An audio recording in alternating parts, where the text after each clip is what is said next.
Bine ați venit, dragilor din Zodia Scorpion, oriunde v-ați afla în această lume. Suntem din nou împreună la o nouă lectură pentru perioada cuprinsă între 4 mai și 10 mai. Așa că, dragilor, toți cei care aveți nu doar Soarele, ci și Luna, Venus sau poate ascendentul în Zodia Scorpion, această lectură este de asemenea și pentru voi. Desigur, nu uitați, este totuși o lectură general colectivă, așa că vă rog să luați decât ceea ce va rezona cu voi. Nu pot începe lectura, sau cel puțin nu înainte de a vă mulțumi tuturor celor care sunteți în permanență aici lângă mine, care mă susțineți prin comentarii frumoase, prin gesturi de apreciere și prin gândurile voastre bune care se îndreaptă către mine, așa că mii și mii de mulțumiri tuturor. Și desigur, dacă sunteți aici pentru prima oară, vă urez bun venit, iar dacă la sfârșitul acestei lecturi simțiți că ați rezonat sau pur și simplu v-a plăcut, nu ezitați, dragilor, abonați-vă, în felul acesta nu veți pierde niciuna din lecturile mele și desigur susțineți acest canal printr-un simplu like sau hype, da? O nouă găselniță a YouTube-ului, pentru ca voi să vă puteți exprima aprecierea, susținerea vis-a-vis de noi, cei care suntem creatori de conținut. Toate aceste lucruri nu costă nimic decât bunăvoință și plăcerea fiecăruia dintre voi. Și acum, dragii mei, haideți să vedem cu ce ne confruntăm în această nouă, primă săptămână, de fapt, întreagă de lună mai. Avem protecție. Dragilor, voi sunteți într-o lună în care parcă simțiți nevoie să vă apărați așa un pic spațiul vostru sau deciziile voastre sau ceea ce contează pentru voi în sensul adevărat al cuvântului. Aveți forță, aveți claritate, cumva.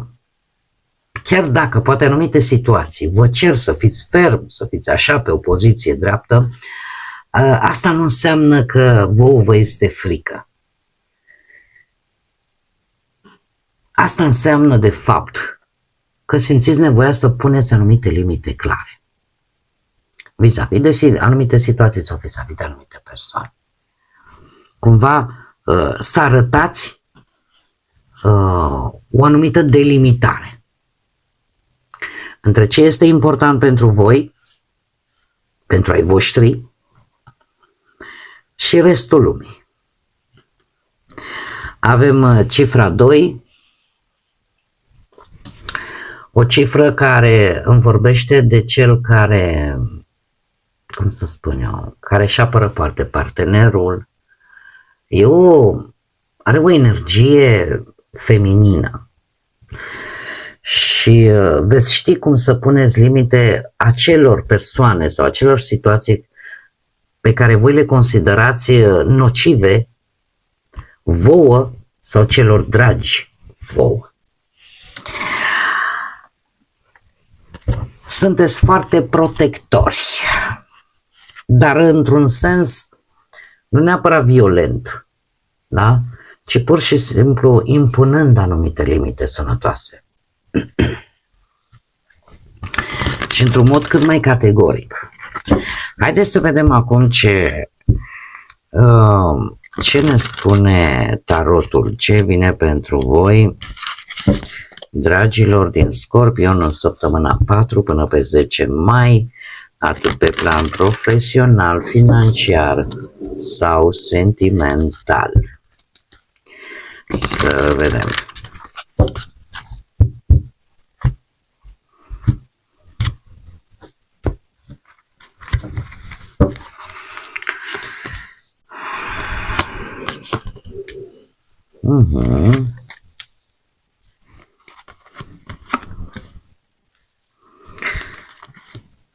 Surpriza. Dragilor, avem zodia Vărsător, zodii de foc, berbec, leu, săgetător. Haideți să le și clarificăm, să vedem, clarificăm steaua.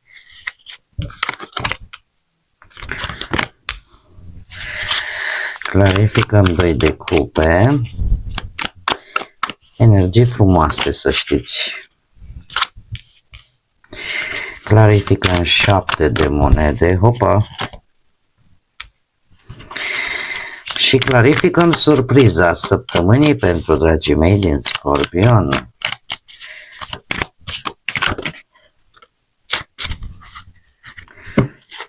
Bun. Haideți să începem cu începutul. Să începem cu partea profesională. Dragilor, voi ori așteptați un răspuns, ori așteptați ca un proiect pe care voi deja l-ați pus în practică, deja e în plină desfășurare, să înceapă să se miște. Faptul că avem steaua aici mi apare zodia Vărsător, poate că unii dintre voi chiar aveți un ascendent în Vărsător sau implicarea unui anumit personaj în această zodie, pe partea asta carierei profesionale, asta îmi indică că în sfârșit, parcă după o perioadă așa un pic mai dificilă pe partea muncii, apar situații mai bune, că poate aștepți un răspuns vis-a-vis de un job mai potrivit pentru voi sau pur și simplu pentru un job de care tu aveai nevoie. Este ceva care totuși îți aduce satisfacție, este ceva care te ajută să-ți recâștigi încrederea în propriile tale abilități și în felul acesta pur și simplu e ca o liniște, e ca o vindecare și vine o încredere mult mai mare către ce va veni, către viitorul vostru. Treiul de bâte, să știți că aduce această energie, expansiune, acțiune, da? Vizibilitate și această tendință către bine, către merge înainte. Lucruri bune, să știți. Lucruri bune. Unii dintre voi, cum am mai spus, putem vorbi și de proiecte online, indiferent de ce proiect, încet să dea și rezultate, să se vadă rezultate vizibile, bune, pe gustul și gândul vostru, pe dorința voastră. Partea financiară vine cu această regină de bâte, acțiune, să știți, și cu un 7 de monede. Faptul că poate aveți, nu știu, zodii de foc în ascendent, berbec, leu, săgetător sau există implicarea unui personaj din aceste zodii, dar această regină de bâte pe partea banilor îmi spune că voi sunteți capabili să gestionați foarte bine banii, resursele voastre, da? Vă organizați foarte bine bugetul, mai ales că cu 7-le ăsta de monede aici aș spune că apar situații în care voi ori ați investit bani sau chiar și energie și așteptați oarecum rezultatele, da? Sau pur și simplu o investiție care se pare că va avea o creștere. Este adevărat, încetul cu încetul, pas cu pas, dar asta este important că merge în sus, da, crește. E posibil ca un anumit proiect financiar încă să nu aducă neapărat un câștig mare, dar decât să stagneze sau decât deloc, e bine și așa. Tocmai de aceea această regină de bâte spune că încă trebuie să gestionați banii cu înțelepciune și chiar puteți atrage, să zicem, anumite profituri. Chiar puteți atrage niște profituri, e adevărat, nu sume mari, dar cred că singurul avertisment este acela de a nu încerca, nu știu, să impresionați pe alții cu ce aveți voi. Să vă păstrați așa, să vă protejați. Pentru că deocamdată nu este rău și nu mi-apar lucruri negative pe partea banilor.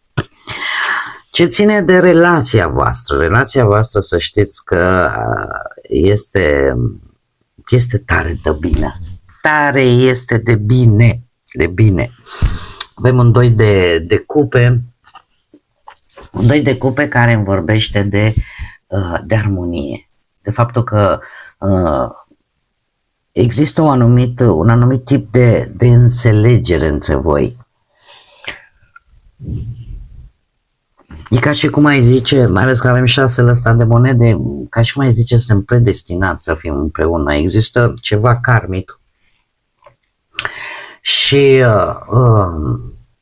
există acele gesturi în care vă apreciați unul pe celălalt, în care sunteți atenți ce anume să faceți pentru a vă consolida legătura, pentru a arăta poate recunoștință unul față de celălalt.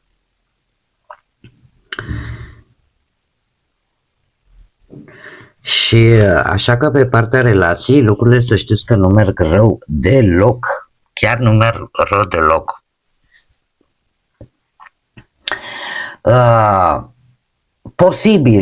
Posibil, dar asta nu se poate întâmpla la toată lumea, poate la unii dintre voi.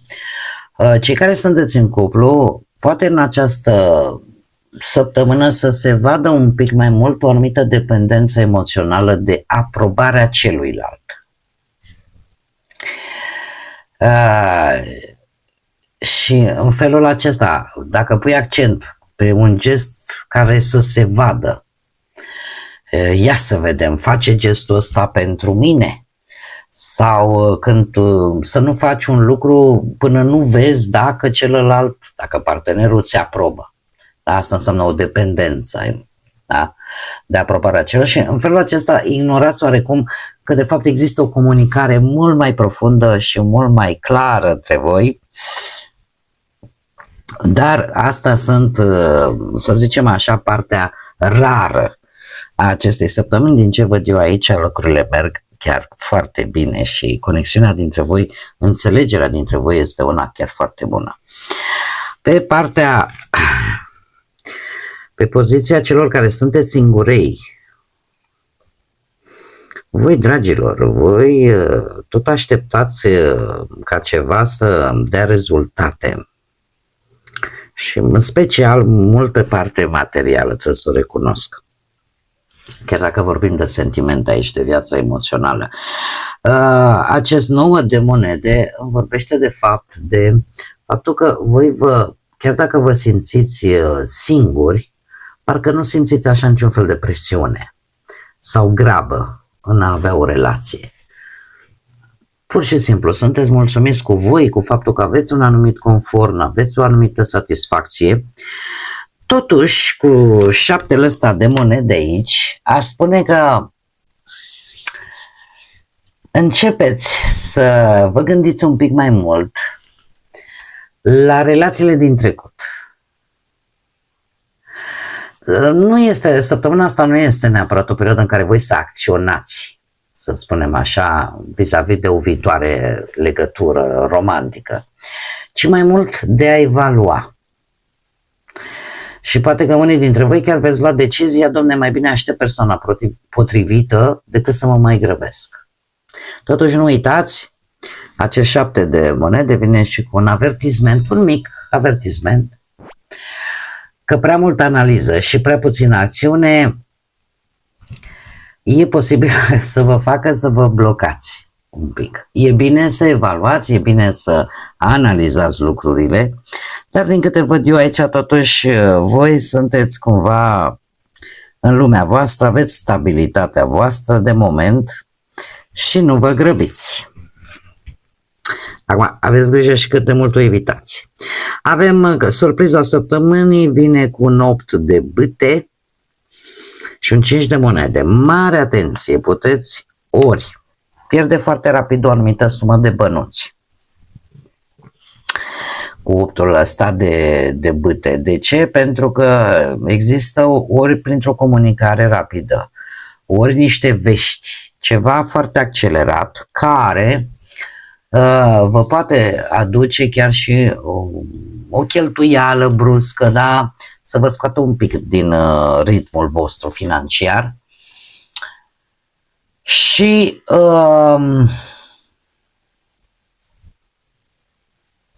sau poate anumite restricții mai poate să fie,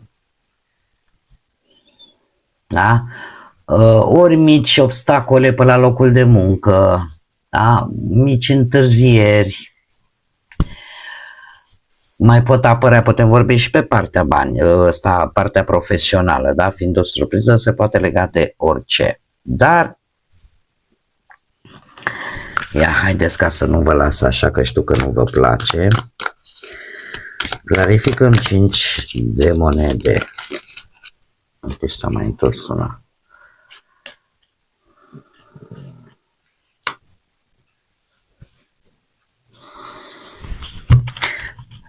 Zodii de apă, Rac, Pești sau Scorpion.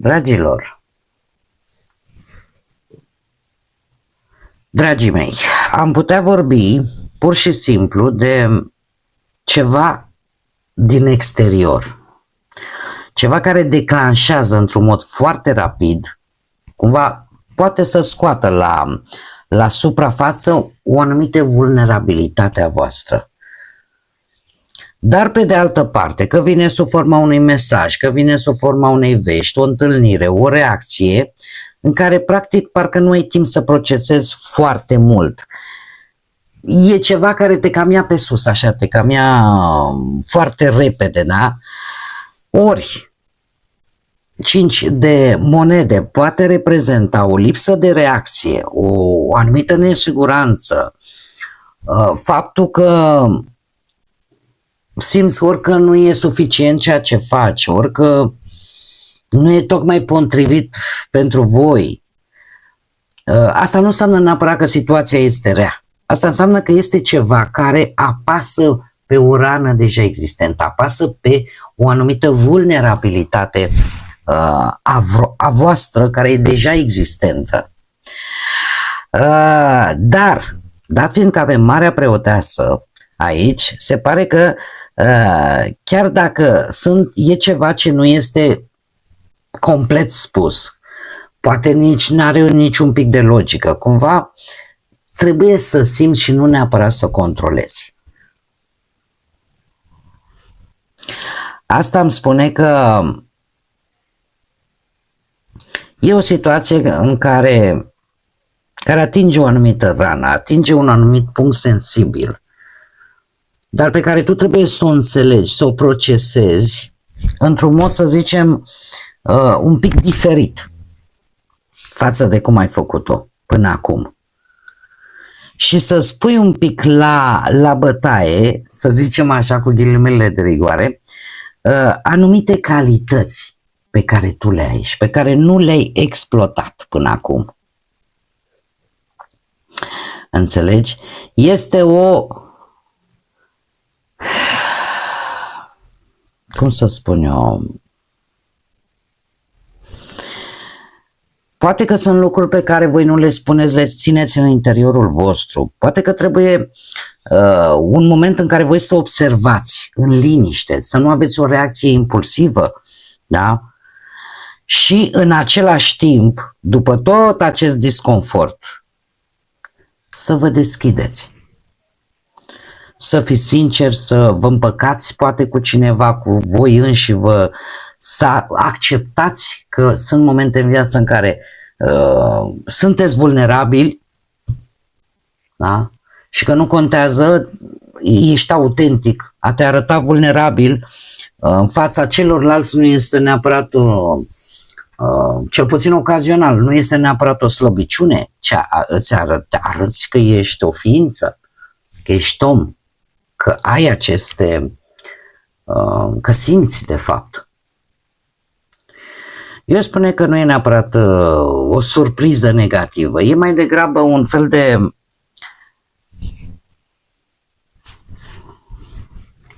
o surpriză care îți arată ceva real pe care poate unii dintre voi ați tot încercat să le evitați. Și cumva în această săptămână, vă place, nu vă place, sunteți puși în fața acestui lucru pe care poate voi l-ați evitat de ceva vreme. Da? Că vine, nu știu, pe plan profesional, poate să vină o veste, o schimbare rapidă care să te facă să te îndoiești un pic. Dar, de fapt, în profunzimea ta, tu îți vei da seama cam ce vrei să faci cu cariera profesională. Pe partea banilor, nu știu, să apară, cum am mai spus, o cheltuială, un stres așa care vine pe nepusă masă, dar care te face să-ți dai seama că tu repeți de fapt un tipar chiar și cu banii și să iei o decizie pornită din interiorul tău. Dacă vorbim, nu știu, de relații, da? O reacție neașteptată care ție îți va atinge o anumită rană nevindecată în interiorul tău, dar care asta duce la o conversație sinceră, care să te ajute și să te înțelegi mult mai bine de fapt cu celălalt. Chiar și la cei care sunteți singuri, realizați ceva despre voi, care poate la început nu vă place, dar de fapt vă ajută să deveniți mai autentici. Și eu cred că asta e cel mai important. Și nu vă ignorați intuiția. În această săptămână, un lucru bine știut, acea voce interioară care încearcă de multe ori să vă ghideze și acum cinstit vorbind, poate de multe ori nici nu ascultăm. Haideți să vedem care este ce mesaj important am pentru voi, dragilor din Scorpion, pentru perioada 4 până pe 10 mai.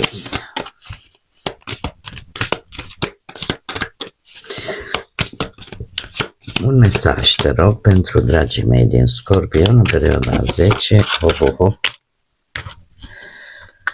Un cadou ascuns, ia uite, tot ce iese la suprafață, un cadou ascuns, copacul înflăcărat și o reușită. Haideți să le luăm cu începutul. Avem așa, un talent ascuns. Aici, dragilor, se pare că, exact cum bine am văzut și în surpriză, există o pierdere, există o încheiere. Există o anumită tristețe care se ascunde și e posibil ca în această săptămână acest lucru să se transforme din ceva dureros în ceva nou. Da? În ceva care poate părea dificil de traversat, că era o dezamăgire, că era un final real, nu știu, față de un anumit lucru, de fapt arată o redirecționare. Chiar dacă voi, poate unii dintre voi, vi se pare că este dezamăgitor sau prea dificil, da? Nu este finalul real, ci pur și simplu o redirecționare către ceva mai bun sau mai potrivit chiar pentru voi. Important e ca voi să nu rămâneți blocați în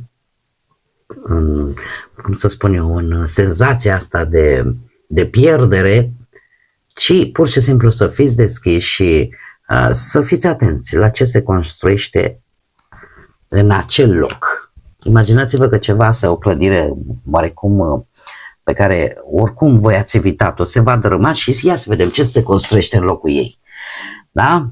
Nu vă pierdeți curiozitatea. Mai avem de asemenea acest copac înflăcărat care îmi vorbește despre începuturi, etape noi în viața voastră, încărcate de o energie foarte bună, chiar plină de inspirație, așa de potențial de creștere, așa că ceva nou începe să prindă contur după ce acceptați că lucrurile trebuie vindecate.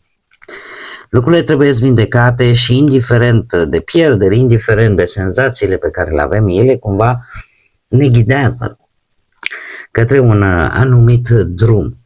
Că în cazul vostru cu acest copacul înflăcărat sau copacul flăcării, este ceva nou care începe să prindă contur, că e o relație, că e o direcție de viață, este ceva important pe care voi nu trebuie să-l ignorați, da?